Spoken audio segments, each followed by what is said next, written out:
special night at the Carolina Sports Arena in Burlington, North Carolina, starting it off with 12-man Torneo Cibernetico action. There are the rules. I'm Grant Sawyer along with Randolph Hedrick. You are seeing something that up until a year and a half ago you only saw south of the border in Mexico. We have brought it here. It has become a staple here at CWF Mid-Atlantic. Welcome to the Carolina Sports Arena here in Burlington, North Carolina. It indeed is Ultimate Survivor 4. And some people may say, well, 3 matches, that's not a very good show. But trust us, we have 3 matches that are set to blow the roof off a sold-out, standing room only crowd here live at the CSA. That's right, and we're going to get tongue-tied with the names in this first match. I'm certain it looks like Jerry Wayne is starting for his side. On the other side, Brass Monkey. The Mid-Atlantic television champion himself, and ironically enough, every Torneo Cibernetico winner gets a special prize. Tonight it's been chosen that the eventual winner will get a shot at the Mid-Atlantic television title.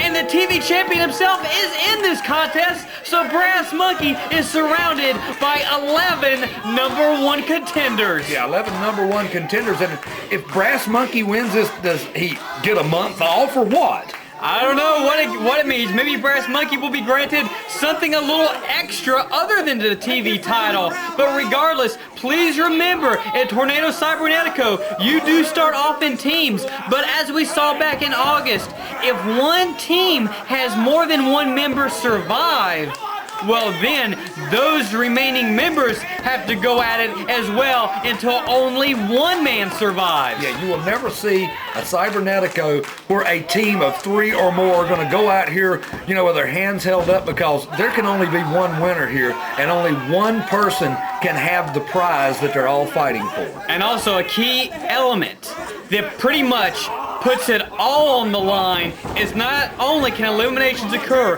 by pinfall, countout, submission, disqualification, eliminations can also occur if you get thrown over the top rope and both feet touch the arena floor. That really comes into play with some of the larger athletes. Okay, and this is Bobby Ramone now making his way into the ring, and Robert Royal. It has been a long time since I've had the privilege of watching Robert Royal wrestle, and in fact, this is his first time ever competing in CWF Mid-Atlantic rings, although Royal has been a long-time staple of Mid-Atlantic wrestling. That's right, look at this, Bobby Ramone down, only able to get a 2 count, Royal able to kick out on that one. Referee's got his hands full in this marathon match. Bobby Ramone, as you well see, number 79 of the Calgary Flames, going to work on the dark blue and gold of Mr. Robert Royal. Bobby Ramone in the corner! Lands hard as no one's home. Yeah, he popped his head real good off the canvas right there. He's trying to roll out Robert Royal back on him. Smart wrestling and going back to that injured head. Smart move. This is such a huge matchup for rookies as well as veterans, because like you see, Ric Converse, Cecil Scott, some great rookies, up-and-coming rookies in CWF Mid-Atlantic rings can really make a name for themselves in this type of match. And if you play it smart, you can actually win this match without having to pin or make anyone submit. All right, Cecil Scott tagged in. Now he's a legal man, and in comes classic Chris Collins. One of my favorite up-and-coming tag teams, Chris Collins and Lee Valiant. You see the bright, shining colors, and I think that is a perfect example of their careers in the very near future, because their colors are so bright you just might have to wear shades, as Chris Collins has Cecil Scott in the front face lock. Chris Collins showing off here a little of the power. Got the rookie locked up. The rookie's trying to fight his way back out, but he's over in the wrong corner. Tags in his own tag team partner, Lee Valiant, who takes it up to the second rope. And let's just put it right out there now, Randolph. I've said maybe, possibly, but let's just say it. The prettiest drop kick in all the Mid-Atlantic. Talk about a setup for a move. Cecil Scott's down, Valiant on top, only able to get a 2 count from referee Charles Richardson. No one makes up as much of an impact with a drop kick as possibly any one singular maneuver as Lee Valiant does with that thing of beauty. Okay, now, Dick Foley's in, but I didn't notice on the graphics, it didn't say Mr. Sock or whatever that thing is he carries. What's the deal with that? Well,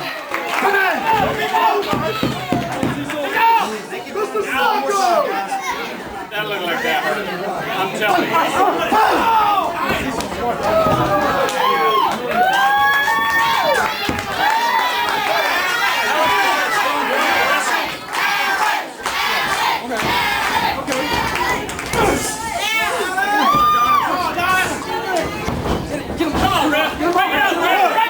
Tell you what, right now, Alex Adonis, who's just recently made his way back in here into CWF Mid-Atlantic after a very terrible car accident. Now he's tied up here. Who's this? This Scott or is this Kendrick? It's still Cecil Scott.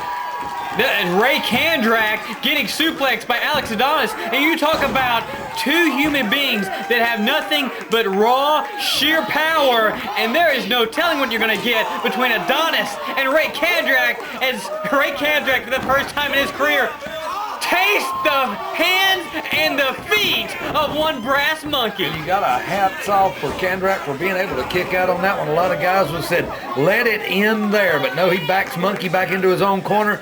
Robert Royal makes his way back in. And you may have noticed that only one man actually stands on the apron at a time. The rest of the team actually stands on the arena floor.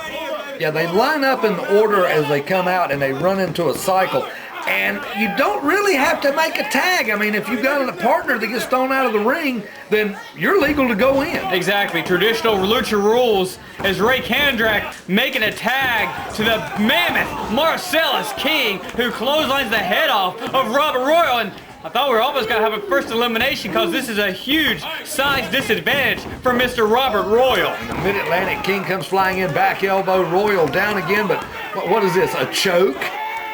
How many times have we proclaimed Marcellus King to be a future champion, and a win in this contest would certainly do a lot for his career, because if nothing else, it's a guaranteed shot at the TV title.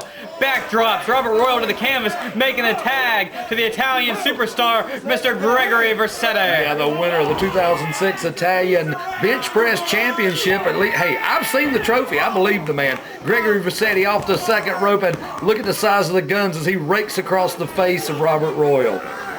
There's one man that certainly believes his own press clippings. It is indeed Mr. Gregory Versetti, who slings Robert Royal out for a tag to Chris Collins. And I really question how smart of a maneuver is that. I'll tell you what, Chris Collins, he's riding on adrenaline right now. He's got Versetti up and over, drops him in the center of the ring. The crowd behind Chris Collins. Chris Collins, he's almost becoming a veteran, but he is still so young and so much talent. You have to be explored. And now we got Collins and Jerry Wayne, who with a simple eye rake has put Collins down and put his team back in control. Well, yeah, he's also using the hair as an easy carry handle. He got him up, slams him down. Jerry Wayne off the ropes, drops into the midsection, goes for the cover.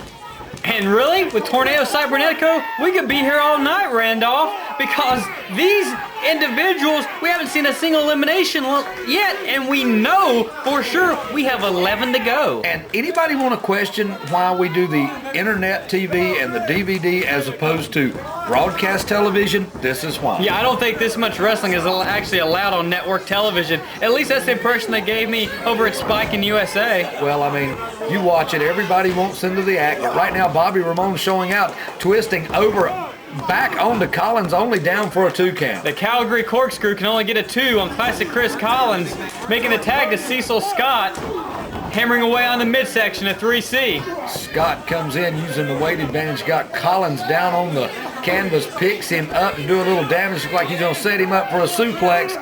He's got him up. Vertical suplex by Cecil Scott, who despite being a rookie is awfully proud of himself. Yeah, he seems to be awful happy with himself right now. Nice elbow to the head. Here we go, leg drop. Beautiful textbook wrestling by Cecil Scott. Goes for the cover.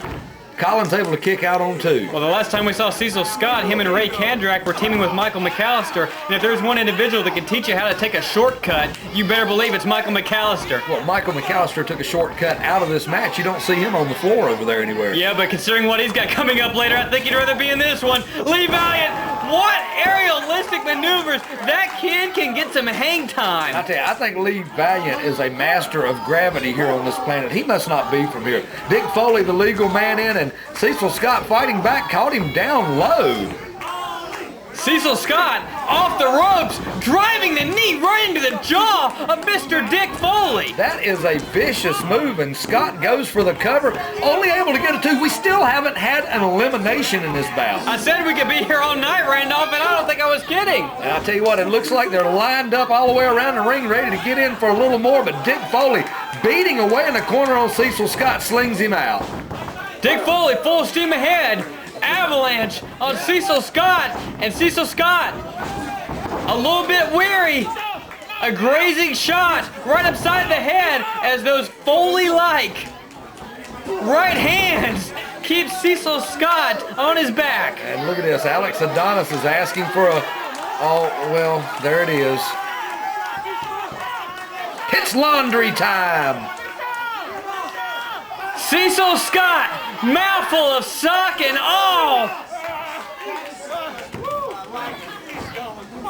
Let's just call it the mandible claw, and Cecil Scott is indeed down. Charles with the count.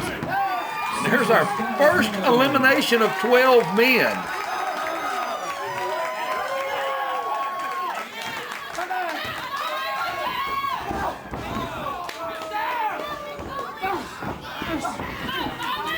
Ric Converse kicking Dick Foley out of the ring, but runs right into Alex Adonis, belly to belly. What power of Mr. Alex Adonis.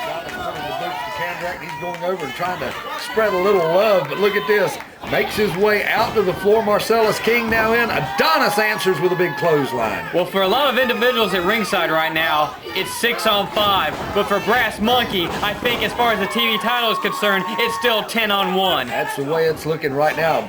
Brass Monkey going straight to the face of King, backs him into the ropes. King reverses it, slings Monkey off the ropes, and he picks him up. Crushing side suplex administered by Marcellus King has him hooked tight for a cover. And I'll tell you one thing, if Brass Monkey gets eliminated here, the only thing he's going to be able to do is sit back and watch to see who his next opponent's going to be. That's true, and I tell you what, Gregory Versetti makes his way into the ring now, taking a little payback with Brass Monkey. Beautiful European uppercut, got him down for the cover. Only able to get a 2 count. Brass Monkey powers out. Versetti driving the knees into the head of Brass Monkey. But you cannot afford to get isolated in this kind of contest because you have, right now, either 5 or 6 guys that are going to just do a number on you in the corner. Yeah, and don't forget, you know, you're watching Ultimate Survivor 4. This is a special video presentation of a great night of wrestling. And, you know, you're only going to find it one place now. That's right, CWF Mid-Atlantic Wrestling, where wrestling, not entertainment, is indeed still king. And right now, Jerry Wayne goes to work on the neck, got a chin lock on the television champion, Brass Monkey, pulling back on it. That, you know, that's setting up for a submission move, or maybe it's just giving Jerry a little time to think, but Jerry Wayne, once again, back onto the chin lock. And let's not forget that Sheik Cornelius J. Lumpkin has also sent his bodyguard out here alongside Gregory Versetti, as Lumpkin and Versetti have been very friendly towards one another as of late. That bodyguard, we saw just a couple weeks ago, he squashed G-Star just as it appeared to be that she was pulling the heart out of that bodyguard and making him think about his actions of late.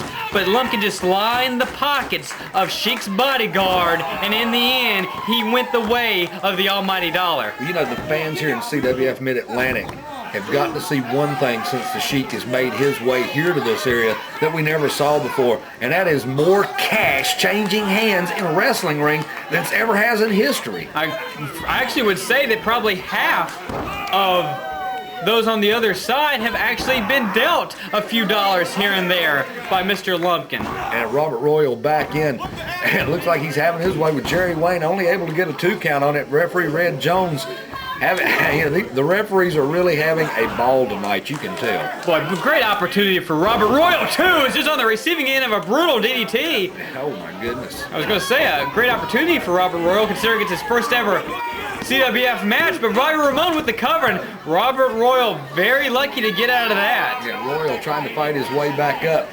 Ramone seems a bit unsure about what he wants to do with the man. He was pretty much stunned and laid out on the canvas, but he's still on his feet and able to reverse.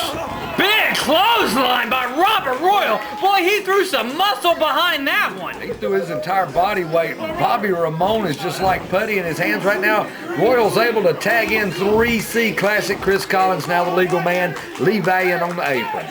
Like Chris Collins making the tag to Lee Valiant. And what do they have in mind here? Classic Chris Collins with Bobby Ramone and a fireman-like carry. Lee Valiant, double stop to the back of the neck. Collins takes down Death Valley driver across the knees. Lee Valiant with the leg hook. You better believe it. Lee Valiant puts away Bobby Ramone with the help of Collins and Robert Royal. That was impressive. That was our second elimination of 12 men.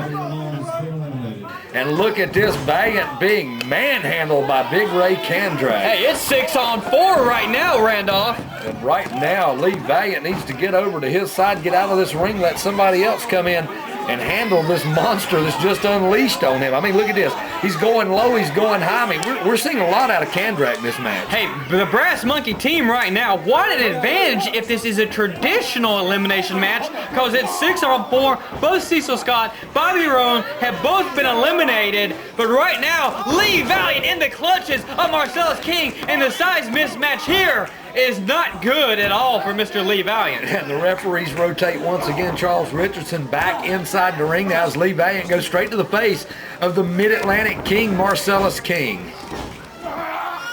What a spine buster by Marcellus. Has the cover. And you gotta think that if Marcellus had the leg hook, he could have eliminated Lee Valiant. Lee Valiant on rubber legs right now. King powers him up easily, but look at this. He dives over into his corner, and in comes Foley. Dick Foley, the third cousin of the original Foley. And Marcellus King runs right into the sock. Will Marcellus King see the same fate as Cecil Scott, but a low blow to the blind side of the official. Marcellus King spears Dick Foley. Marcellus King with the cover, the count, and finally, possibly, the tide has turned. Oh, Alex Adonis now the legal man as Foley's eliminated. And right back into the corner first thing, King and Adonis going at it. Alex Adonis, certainly the biggest powerhouse on the side, along with Brass Monkey, Collins, Lee Valiant, Robert Royal. But meanwhile, on the other side, you have the big ones like Marcellus King and Ray Kandrak. And right now, Gregory Versetti, legal man being tagged in. He's up and over, dives in with a knee right across the arm.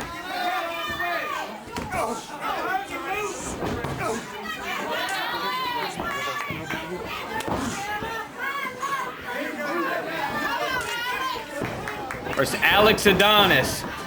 A lot of people know the story with him, especially the story behind the scenes that happened a little over 1 year ago, because Alex Adonis was actually in a horrifying car accident that saw his spine snapped in two. But right now, Alex Adonis showing no back problems at all, with Gregory Versetti going to pitch him out, and that would be an elimination, but no, the bodyguard just whipped the foot of Alex Adonis, and the bodyguard has the leg. Gregory Versetti, what an upset! Versetti has pinned Alex Adonis. Alex Adonis not taking this very well. He's still fighting in the ring right now.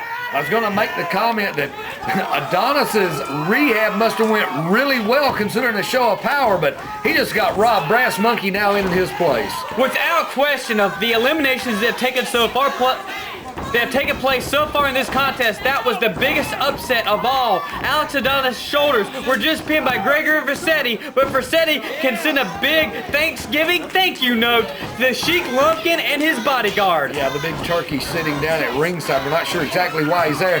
Versetti able to get Monkey in the face with the boot. He's going up to the top rope, clothesline off the second rope. And boy, if you just go by combined weight and size advantage, by eliminating Alex Adonis, and with the two huge men, Ray Kandrak and Marcellus King still over there, that team, 4-on-4, has to have the advantage. Right now, Jerry Wayne, the legal man, keeping Brass Monkey from making the tag in his corner. As you see Versetti being attended to by his teammates on the floor.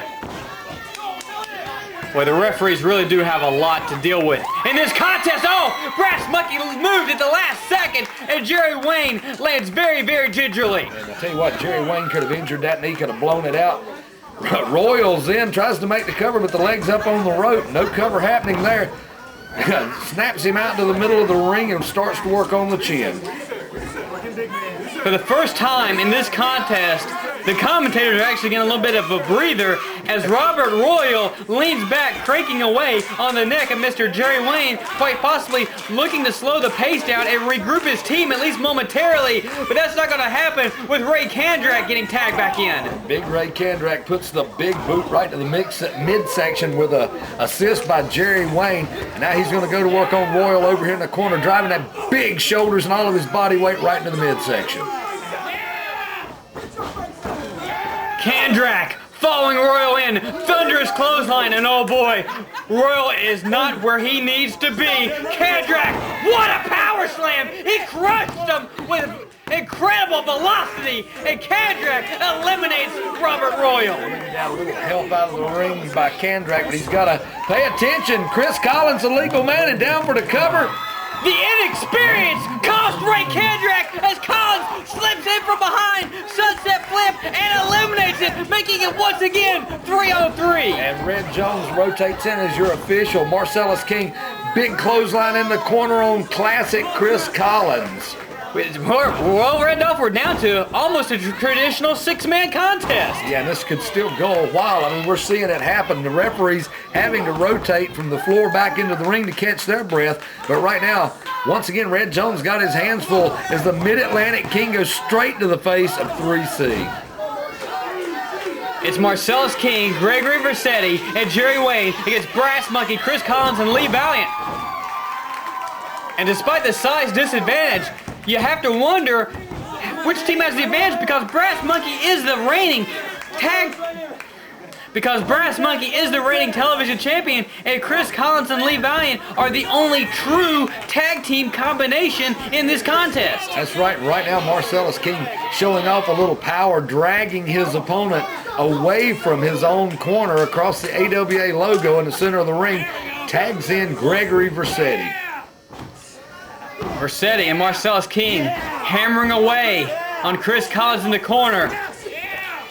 A lot of us are trying to catch our breath from the non-stop action that Torneo Cibernetico has provided us here tonight at Ultimate Survivor 4. And we still have a ton of action still to come, including a triathlon survivor match for the complete and total rights to the Dynasty, as well as the first ever CWF Cage of Death, where one man will either leave bald or unmasked. And we know from history what happens when they erect the steel cage inside the Carolina Sports Arena.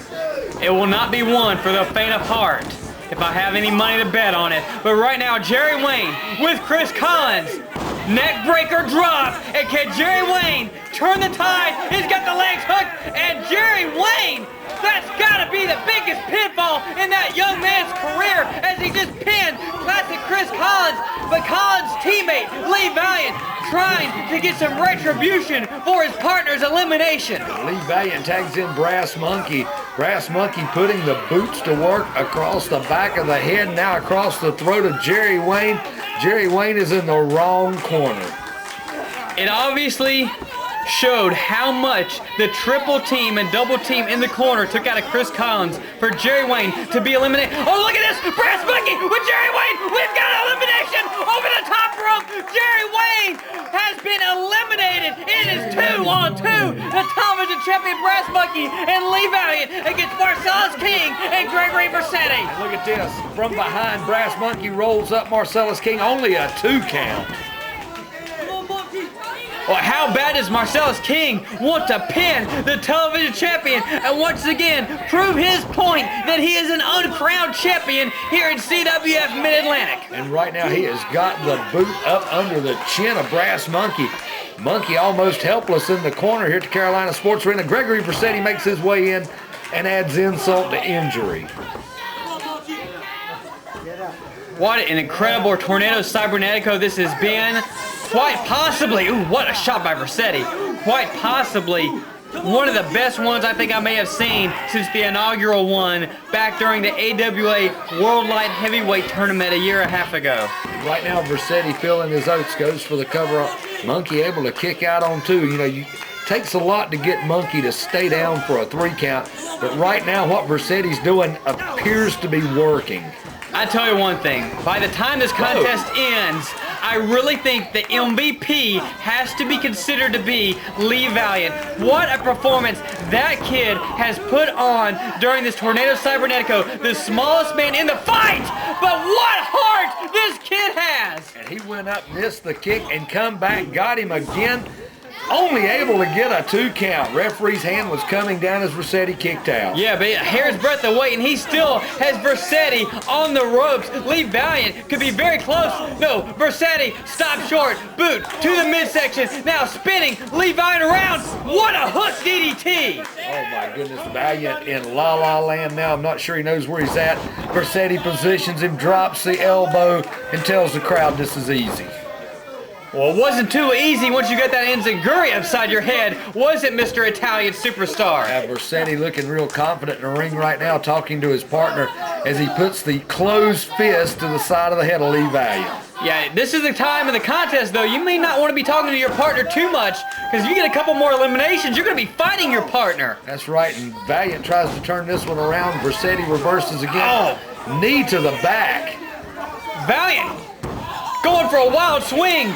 But Marcellus King caught him. Roman Candle by Versetti has the leg hook, and Brass Monkey is looking at a 2-on-1. Right now, Brass Monkey, the last man standing for his side. He comes in, attacks Versetti, going straight to the face. Marcellus King got to be standing on the apron, licking his chops at what could be his. Hey, we've seen Aric Andrews get the first pinfall of his career. We've seen Jerry Wayne get the first pinfall of his career. We've seen Lee Valiant and Chris Collins really come to shine here today at Torneo Cibernetico. But in the end, it's Mid-Atlantic television champion Brass Monkey. And once again, the odds are stacked against him. 2-on-1 against 2 men that are certainly not slouches. And referee Charles Richardson is trying to get one of these guys out of the ring. I'm not sure why in the world both of them are still in the ring, but there doesn't seem to be a lot the referee can do.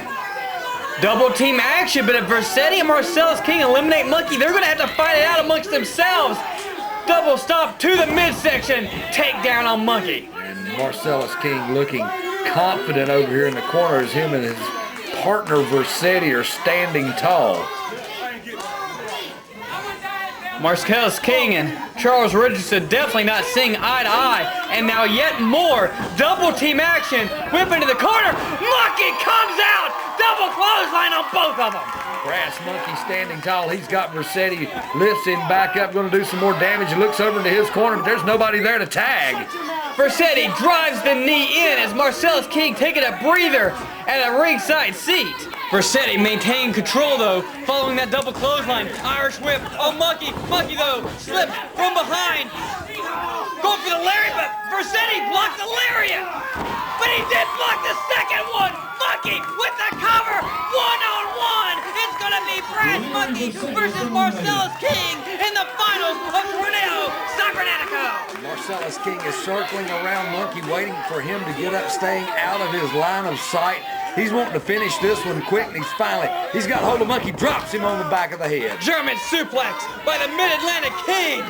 What a grueling contest this has been for both of these individuals, and it still has yet to reach its conclusion, but it could very shortly as Marcellus King, very uncharacteristic-like, ascending to the top rope. He drops an elbow, and nobody's home. Brass Monkey out of the way. 30 minutes of action have transpired, and there is still no end in sight to Torneo Cibernetico. That's right, and I'm wondering now, you see Versetti making his way back to the locker room. Does that mean the bodyguard goes with him? I certainly hope so. He's obviously been a big difference maker in this contest, going back to Alex Dawes, but right now, Monkey shoving Marcellus King off. Backcracker!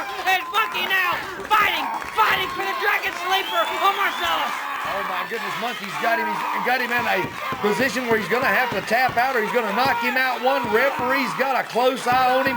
King doesn't look like he's about to tap out. All Monkey can do is continue to stretch. Monkey reaching back. He's won so many matches. He's won the title. Can he put Marcellus King away in this contest? Yes, he can!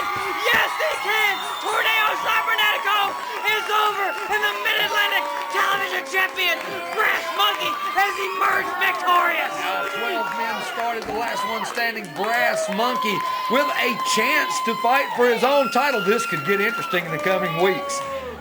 To the winner goes the spoils, and to the winner of this match was supposed to go a shot at the Mid-Atlantic television title, but in the end, Brass Monkey has turned back the challenge of 11 competitors. What a night it is in Ultimate Survivor 4 for Brass Monkey! A Torneo Cibernetico that takes place in this building has a special prize. The winner of any of them we run is guaranteed a title shot at any title he wants for winning this one.